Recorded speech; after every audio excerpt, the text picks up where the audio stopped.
Puji Tuhan, hari ini kita bertemu lagi dalam program Yesus Kuatku. Dan sebelum kita membaca firman Tuhan dan merenungkannya, saya ajak kita menundukkan kepala, kita berdoa. Allah Bapa di dalam sorga, kami mengucap syukur untuk hari yang Tuhan berikan kepada kami, sehingga kami masih boleh ada sebagaimana kami ada. Sebentar kami akan membaca dan merenungkan firman Tuhan. Biarlah firman Tuhan tertanam di dalam hati kami, membangun kembali iman kami, menguatkan kami, sehingga kehidupan kami boleh menjadi satu kehidupan yang berguna bagi Tuhan, dan berguna juga bagi orang lain. Nama Tuhan dipermuliakan. Kami siapkan hati dan pikiran kami menerima taburan firman-Mu. Di dalam nama Tuhan Yesus Kristus kami berdoa. Haleluya. Amin. Bapak, Ibu, saudara-saudari sekalian, hari ini tanggal 10 September, kita memperingati atau dunia bahkan memperingati World Suicide Prevention.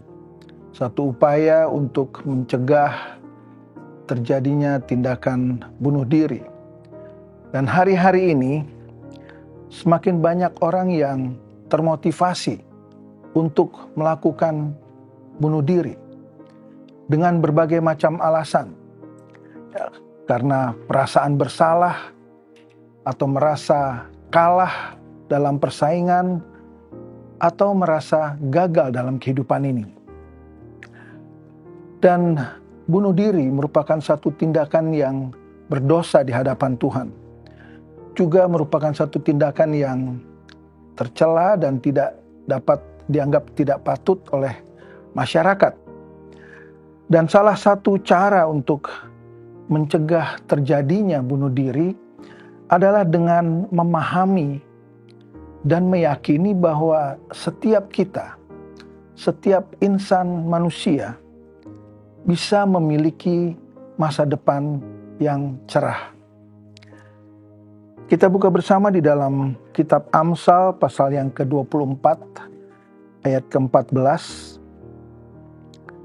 Di situ firman Allah katakan, "Ketahuilah demikian hikmat untuk jiwamu. Jika engkau mendapatnya, maka ada masa depan dan harapanmu tidak akan hilang." Dari ayat ini kita mengetahui bahwa kita perlu hikmat. Jiwa kita perlu hikmat. Karena hikmat itu berharga, sangat berharga. Sehingga di dalam pasal lain, di dalam kitab Amsal ini mengatakan, berbahagialah orang yang mendapat hikmat, orang yang memperoleh kepandaian. Dengan demikian kita memahami juga bahwa untuk mendapatkan hikmat kita harus berusaha, kita harus mencari.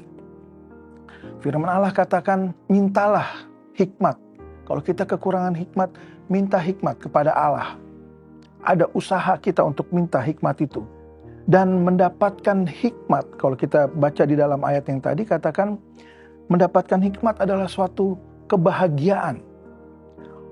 Orang yang sungguh-sungguh bahagia karena mendapat hikmat, orang yang tidak pura-pura bahagia tetapi memang sungguh-sungguh berbahagia, mereka tidak akan mau melakukan bunuh diri. Karena hidupnya senang, karena mereka tahu mereka berharga.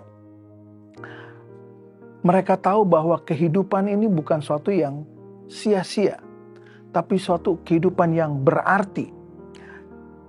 Dan karena hikmat yang kita terima itu, maka kita juga dapat mengerti apa yang menjadi kesalahan kita, apa yang membuat kita melakukan kesalahan. Kita juga dapat mengerti mengapa kita mengalami kekalahan. Kita juga dapat mengerti kegagalan yang kita hadapi dalam hidup ini. Dan dengan hikmat itu orang kemudian bisa memperbaiki kesalahan. Ya, menebus kesalahannya, bahkan kemudian bisa menjadi pemenang dan berhasil dalam hidupnya.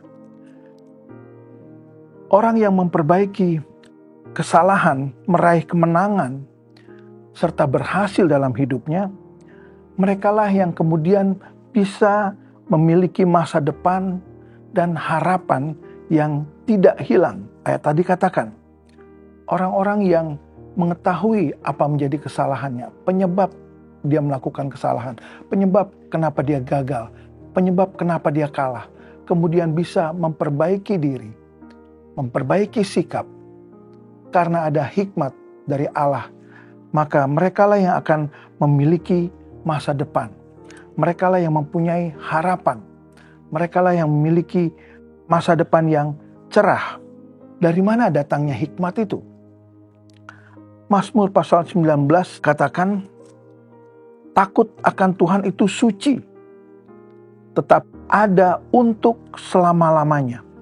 Hukum-hukum Tuhan itu benar, adil semuanya. Jadi hikmat itu berasal dari takut akan Tuhan. Kalau kita mengandalkan Tuhan, kita menghormati Tuhan, kita takut akan Tuhan, dan kita minta hikmat kepada Tuhan, Tuhan akan berikan kepada kita hikmat. Hikmat itulah yang akan membawa kebahagiaan kepada kita. Ayat lain di dalam pengkhotbah katakan, karena kepada orang yang dikenannya, ia mengaruniakan hikmat, pengetahuan, dan kesukaan. Hanya kepada orang yang dikenannya, dikenan oleh Allah. Allah berkenan kepada orang yang tahu menghormati Allah. Dan karena itu, kepada mereka Tuhan memberikan hikmat, pengetahuan, dan kesukaan. Hikmat dari Allah itulah yang akhirnya menjadikan masa depan kita cerah. Kita tidak perlu terus-menerus hidup dengan masa lampau, terus-menerus mengingat kesalahan, kegagalan, kekalahan kita, tetapi kita harus bangkit, ya, dan kita melihat ke depan bahwa ada masa depan yang baik yang menanti kita, yang akan menjadi bagian kita. Karena apa? Karena Tuhan bersama dengan kita dan hikmat-Nya memenuhi kita semua. Jadi mari saudara-saudara, jangan terpengaruh dan terus dipengaruhi oleh iblis yang akan terus membisikkan kegagalan kita, kesalahan kita, kekalahan kita. Tapi mulailah bangkit dengan semangat ini. Minta kepada Tuhan hikmat Allah. Maka saya percaya dengan hikmat Tuhan, Tuhan akan berikan kepada kita kebahagiaan, kesukaan. Dan dengan hal itu, maka kita juga akan mengalami masa depan yang cerah. Sukses akan menjadi bagian kita. Tuhan Yesus memberkati kita semua. Mari saya ajak kita bersama-sama berdoa. Terima kasih Tuhan untuk firman-Mu. Terima kasih untuk kebaikan Tuhan yang masih berlaku lagi dalam kehidupan kami. Dan sebab itu kami berdoa bersama-sama Tuhan. Kalau pada saat ini mungkin ada perasaan gagal, perasaan bersalah, perasaan kalah dalam persaingan yang membuat kami tertunduk, yang membuat kami menyesali keberadaan kami, sehingga mungkin ada di antara kami yang mempunyai niat untuk mengakhiri hidup kami sendiri. Satu hal yang berdosa di hadapan Tuhan. Tuhan ampuni kami. Tapi biarlah kehidupan kami boleh menjadi satu kehidupan yang berkenan di hadapan Tuhan. Sebab itu kami minta hikmat Tuhan dalam kehidupan kami. Hikmat itulah yang akan memberikan kepada kami kebahagiaan. Hikmat itulah yang akan memberi kepada kami kesukaan. Dan dengan kesukaan dan kebahagiaan itulah kami akan menatap hari esok yang lebih baik. Kami percaya masa depan yang cerah akan menjadi bagian kami. Karena Tuhan ada bersama-sama dengan kami. Tuhan tinggal di dalam kami. Dan sukacita itu juga akan menjadi bagian kami. Dan kalau sukacita Allah ada di dalam kami, kami tidak akan terpengaruh dengan bisikan-bisikan iblis yang membawa kami ke dalam tindakan-tindakan yang jahat, yang tidak berkenan kepada Tuhan. Terima kasih Tuhan Yesus. Kami percaya dan kami meyakini firman-Mu. Kami simpan firman-Mu dalam hati kami. Kami lakukan kebenaran firman-Mu dalam kehidupan kami sehari-hari. Dalam nama Tuhan Yesus Kristus kami berdoa dan mengucap syukur. Haleluya. Amin. Bersama Yesus. aku kuat.